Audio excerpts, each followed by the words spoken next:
Are you looking for the best deck for each tile in Clashmini? If yes, then you are in the right place because I am going to provide you the best deck for each tile in Clashmini right now. Not only that, at the end of each game I'm going to show you some tips about how to play the deck. Now without more talking, let's start, and the first one is going to be the elixir tile, which you must play with Archer Queen on it because when her super is activated, she is just going to cook a crazy amount of elixirs for you, and this is the deck that you must play with her. Now let's jump into a game with it. Alright, here we are facing another Archer Queen player. Surely you must use your queen on top of the tile to cook the elixirs for you, and in the first round I'm gonna go with a 1-star healer ranger in this tile to make sure that my queen will survive and bring us the elixirs. He goes with a dark goblin. Okay, because of my healer ranger, my queen's invisibility should be activated after his one, and that gives us the advantage in this first round. Things are looking pretty good, and looks like we just got 2 elixirs from this round. Let's go. In the second round, I am not sure, but I believe because of my queen is in the sides, if I place down a tank in the front, my backline units will move away from my queen's invis. So I'm not going to put down any tank for now. I'm just gonna go with a 1-star dark goblin. I might be wrong with that, but let's see. Opponent goes for the golden giant, and look at that, the dark goblin goes away from the queen's invis. I was definitely right about it. So the plan is not to put down the knight. It might sound crazy, but believe on me guys, I am always going to try to cook spicy stuff for you. We are going to lose this round, but not a big deal because we just made 5 elixir out of this round. That's insane.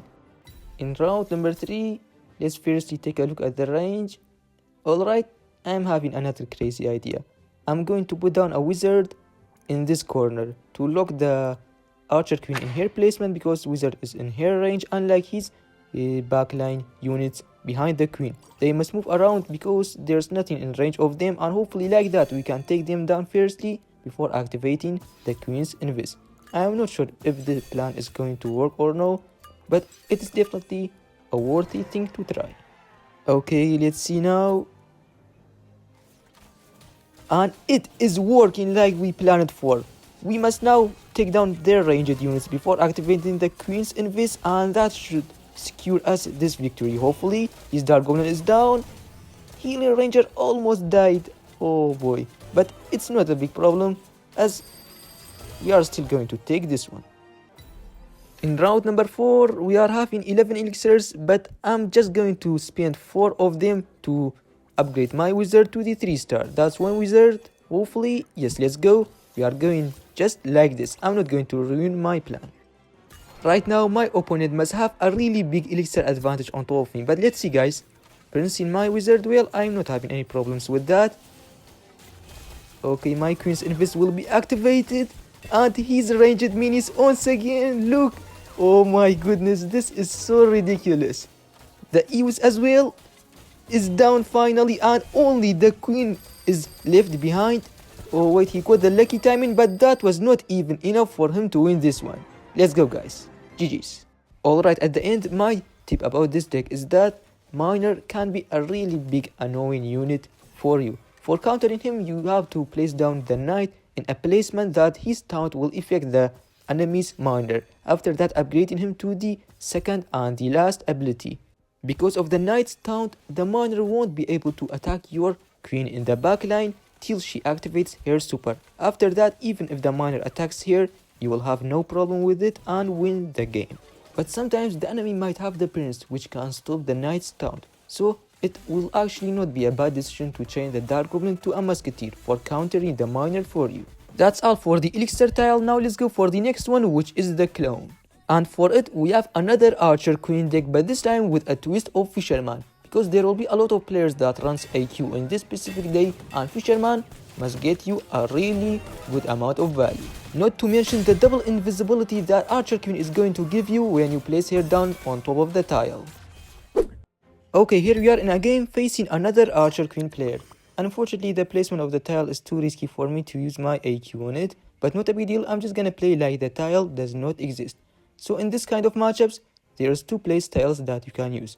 First, he is putting IQ in the 3rd row, and the second one is put in here in the last row, and that is what I'm going to show you right now.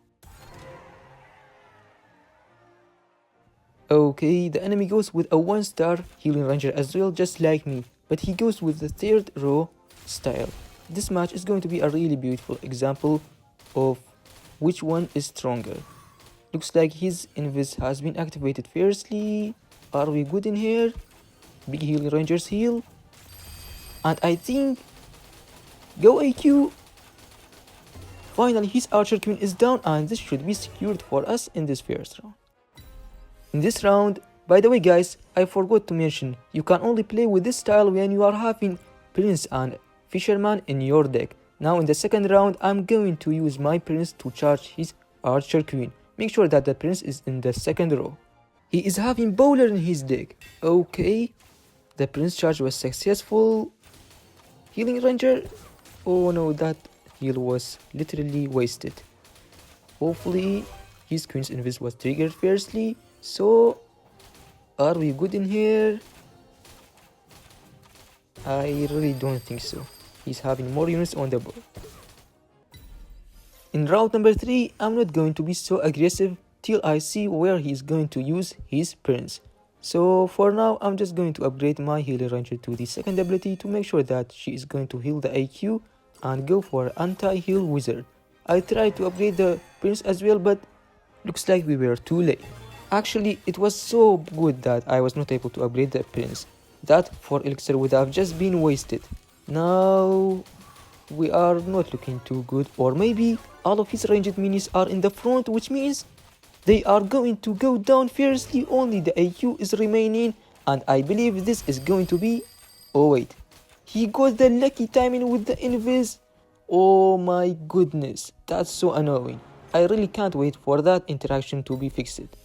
That really should have been my victory, but not a big deal. Let's just stay positive, because now I can use my fisherman after he revealed his prince. That's the strong point of this style. You use the prince to charge his queen to bait his prince. After that, you are going to go with your fisherman, and there's no way for him literally to stop our fisherman's hook. Now I'm gonna put down the musketeer to tank for his prince charge and go for a 3-star healing ranger too. The musket should protect the wizard for us, hopefully. He goes with the 1-star prince. Okay, fisherman hook was successful. His AQ's ability should be activated now. Oh no, my AQ separates from the healing ranger. Are we good in here? I assume that we are not looking too bad, because the archer queen is at full HP and his wizard is finally down, so this should be secured for us. Let's go guys. Alright, now in the last round, I kinda expect him to go all in on his prince. So let's fiercely upgrade the wizard to the first ability, and for this 5 elixirs, we can upgrade the prince, or maybe, you know what, I think upgrading the fisherman and the wizard will be better, so let's do this. This is going to be the last moment. Will the playstyle work out for us? He made both of his prince charge the middle. That was a really well played by him, but healer ranger keeps the wizard alive till now. Okay, we are getting the value from the wizard. Uh-oh, this is not looking very good. Or maybe, let's go guys. That's how I am cooking for you in this channel. That was a really good game. Now at the end, it is tips time. Firstly, if the clone tail spawned in the second row, it might not be worthy for you to place the IQ on it, because most of the players in top ladder are going to use fisherman in this specific day. Your main counter in this deck against the miner will be the musketeer. Just upgrade here to the second and last ability and watch here doing the magic for you. Now let's go for the next one, and it's the charge tile, and for it we have a skeleton king deck. When you put down SK or swordsman on top of this tile, their super will instantly be ready to use, and that's what makes this deck so strong on top of the charge tile. Alright, here we are in a game facing an archer queen player.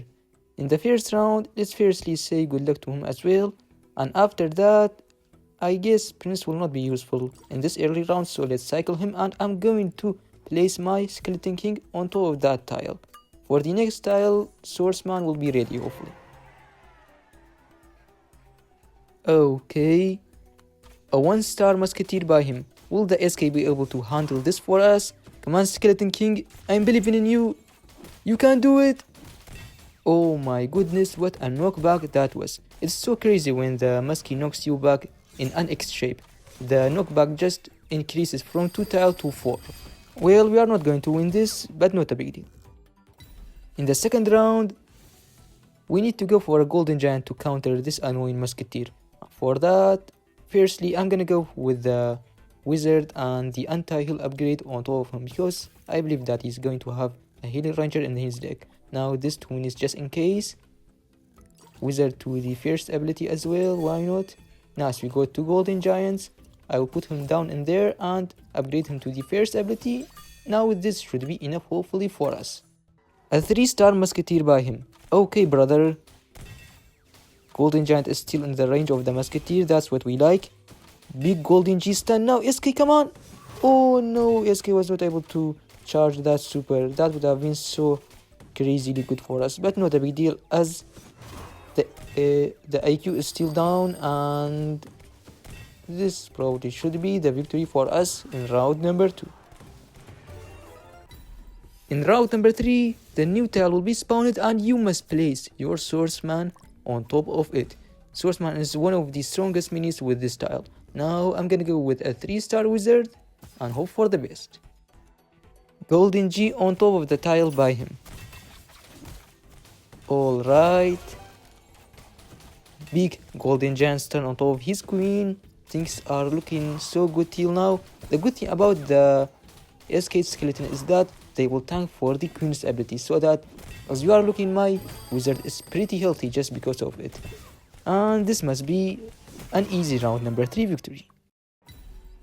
In this round, I will just upgrade my swordsman to the first and the last ability as well. I will keep my clash abilities for the next round hopefully. He prince charged my golden G. Well, that was a really big mistake because now he is not having any kind of counters against my fisherman. We might lose this round, but wait, the value from the wizard was so insane. And looks like this game is going to be ended right in this round. Let's go guys. This Skeleton King deck is so hardly overwhelming IQ players. At the end, I only have 2 tips about this deck. The first one is always try to place your golden giant on top of the tile. That makes your wizard get extra value with a splash. If that was not possible, at least place him in a tile that makes the enemy wizard not splash on top of your swordsman. And the final one is always keep your swordsman for that next tile that spawns in round number 3. Well, that's all for this one. Now let's go for the next tile, which is the buff. And for it we have an archer queen deck. The main strategy will be placing a Q on top of the tile so that when she activates the super, she is just going to become a killing machine. I'm going to play with this deck, but before we start I just want to let you know that if you change the knight to a golden giant, it will be 10 times better. Here we are in a game facing a wave master player. Surely your queen must be on top of the tile. In the first round I'm not going to do anything because I expect him to play with the ghost on top of the tile, and honestly we are just going to lose it. I'm just going to cycle the prince and get ready. He is using Wave Master with the tile. Well, that's so interesting. I think we might have a chance to win this. Go queen! Oh my goodness, we were just 1 hit away. Okay, now let's cycle the wizard and do this as well to upgrade the healing ranger to the unstop, and I think I have prepared everything to deal with his royal ghost. He plays with nothing once again. Well, this time the victory will be for us. In this round, the next tile has been spawned. I will hopefully place a wizard on top of it in the next round. For now, I'm gonna go with the last ability on top of my musketeer and the second ability as well on top of my healing ranger to make sure that everyone is going to get the unstoppability. He launches the giant skeleton. I don't think that will do anything for him because just like that, the musketeer will always push him back. Okay, the super is activated now. Queen is dealing tons of damage. The invis is on and easy victory. In round number 4, I will firstly upgrade my musketeer to the 3-star. After that, placing down the wizard on top of the tile to start stacking up those damage boosters. And maybe going with the first ability will not be bad as well. Alright, this game might end right in this round because bro made some mistakes. Okay, Healing Ranger is not a bad thing to go for. Giant Skeleton gives 0 value once again. Queen is just wrecking everybody. And once again, easy victory for us. Let's go.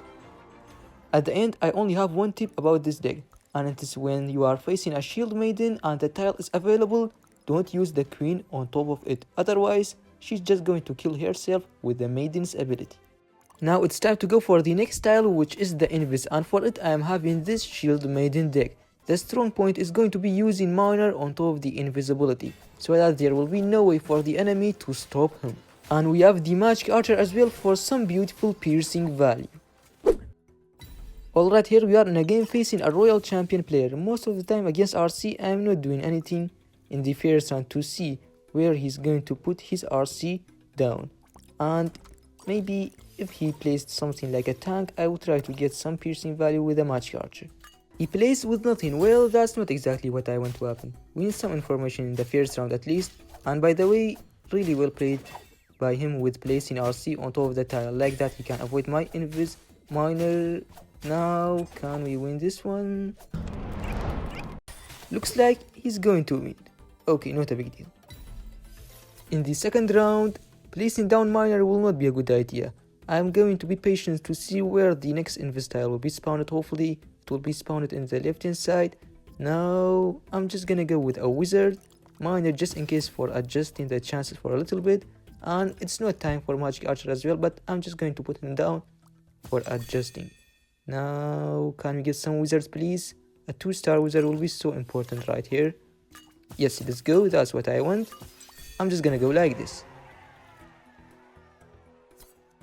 He plays with nothing once again. Well, this time surely the victory will be for us. In this round, I really like the placement of the next tile. Alright, because I have placed the wizard in the left hand side, he's probably not going to put any tank in there to avoid my wizard splashing on top of his RC. And that means we have to put the magic archer in our right hand side to maybe have some piercing value. I'm not sure if we are going to get anything, but I'm gonna try. We are kinda down in reroll, so I'm not going to spend any more. I'm just going to cycle the prince for now and go like this. Okay, our prediction was real.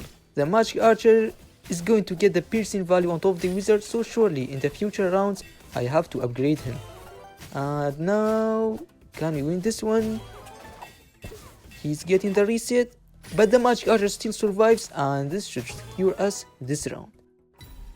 In round number 4, I'm not going to be patient anymore. I'm gonna spend as many elixir as I can. So firstly, the miner. I think maybe in the left hand side will be better. Hopefully like that we can have a chance to dissipate his royal champion as we are just after taking down his wizard. Now can we get... Okay, miner to the dissipate. Wizard to the 3-star, magic archer to the last ability for now, and another one please. Yes, let's go to the triple shot. Hopefully like that we can get some lucky shots. Oh boy, the enemy's miner is going to push my magic archer to the left, and like that he cancels all of my piercing value.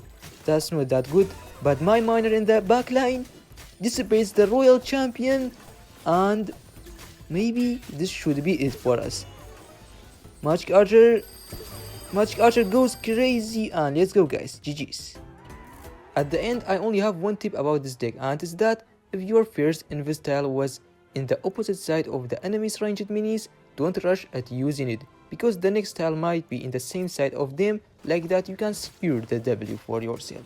Actually, I'm having a bonus tip for you. Against maiden players, you don't have to upgrade the magic archer. He's not going to be a win condition. Just try to get some piercing value with him, and if it was necessary, you can only upgrade him to the triple shot. That's all for this one. The next tile is going to be the jump, and for it we have a different kind of shield maiden deck. The strong point with this one is going to be sending the dagger goblin to the enemy's backline. Like that he can take down the squishy minis and start stacking up the damage for you. Alright, here we are against another shield maiden player. For the first round, I'm going to place my shield maiden in the middle like this, and going with the dark goblin on top of the jump tile. Can we get another one please? Yes, let's go. I'm not going to place any ranged minis for now till I know the placement of the next jump tile. Hopefully we can get some stacks in this round. Let's see. Okay, he prepared a P.E.K.K.A in the backline for my dagger goblin. Not bad, but I think if we were lucky, never mind. He got the crit, so we are not going to get any values out of our dagger goblin, and this is going to be the loss for us.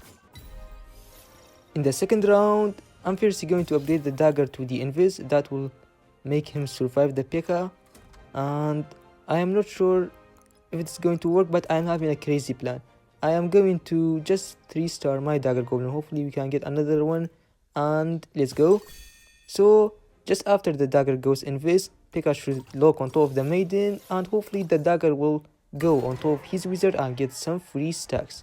Will this work? Okay, dagger goes invis and look on top of the wizard. After that, things are working just like how we planned for. Now the dagger, oh no, dagger looks on top of the maiden right now. That's not exactly what I want. That one HP P.E.K.K.A is going to wreck. Oh my goodness. Well, the winner of this round is going to be depending on luck. I really hate that because I am a really unlucky man. Well, looks like this is our lucky day.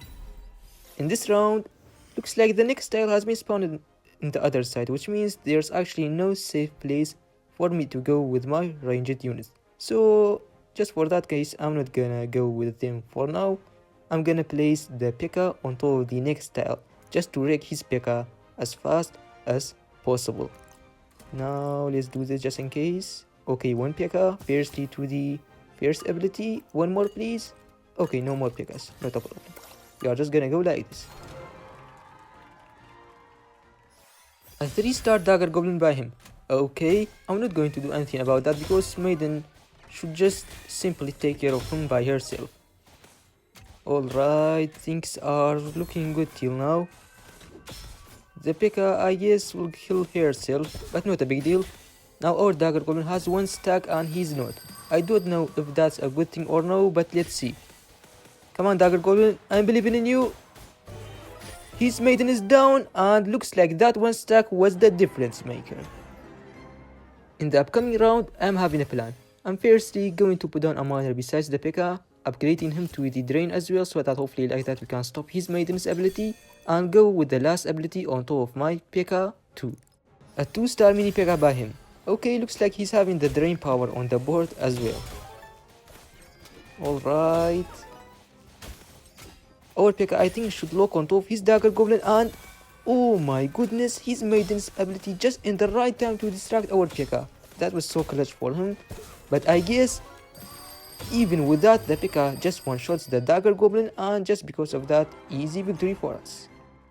At the end, my tip about this deck is that if the enemy was sending you with the dagger goblin, you don't have to put anything down for countering him. Just let the maiden to take care of him by herself. And when the jump tile is not available, P.E.K.K.A and dagger goblin are not going to be a win condition for you. Try to go all in on healer ranger and wizard, and use the P.E.K.K.A for countering the enemy's miner. We completed the jump, and the next one is going to be the shock. Typically when this tile is available, it's better to use the ranged heroes in the meta. I've used queen a lot, so this time I'm gonna use the royal champion. Here we are in a game against a wave boy player. Okay, in this kind of matchups, I want my royal champion to be protected as much as possible, so I'm going to put here in the corner like this.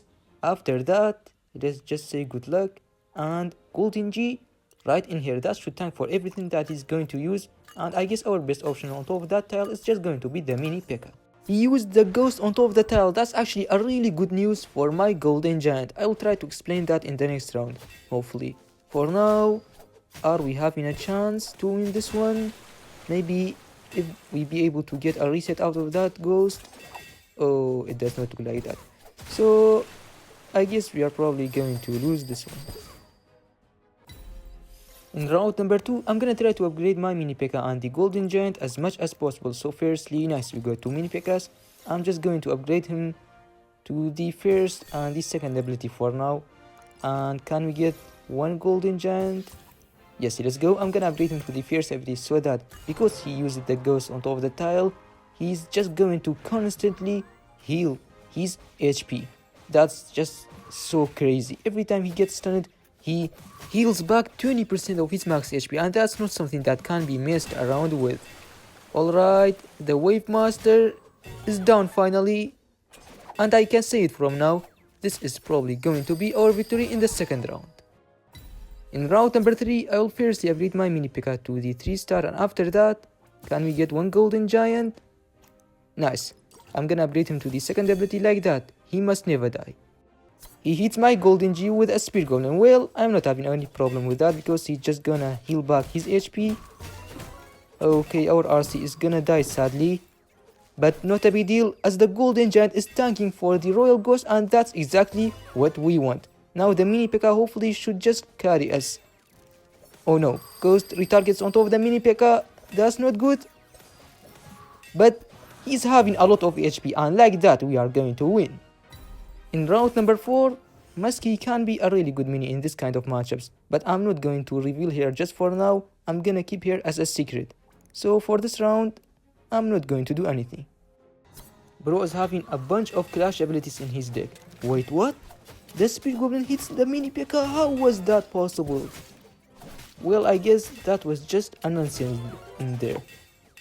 I think it happened because of the bowler, so I must do something about that in the next round, hopefully. For now, Panda... Oh no, RC is down, and that's enough for the enemy to win against us. Well, now it's showtime for us. I'll firstly put down my musketeer in the front of the left hand side. I think that's the best position for her. Now Prince to block his spear goblin. And after that, can we get 2 musketeers at least? Well, that's one. The wizard just in case now. And let's go, guys. I'm gonna upgrade here to the stun this time.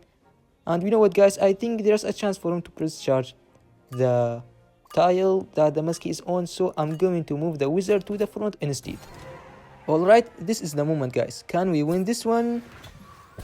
Interesting prince charge by him. Well, things are looking good till now. His miner is finally down. Big musky is done. Oh no, RC is in danger. But hopefully, just protect that musketeer, please. Golden G finally goes to the front, and that's exactly what we want. Well, with the help of the golden giant, musketeer should carry us in here, hopefully. Yes, let's go.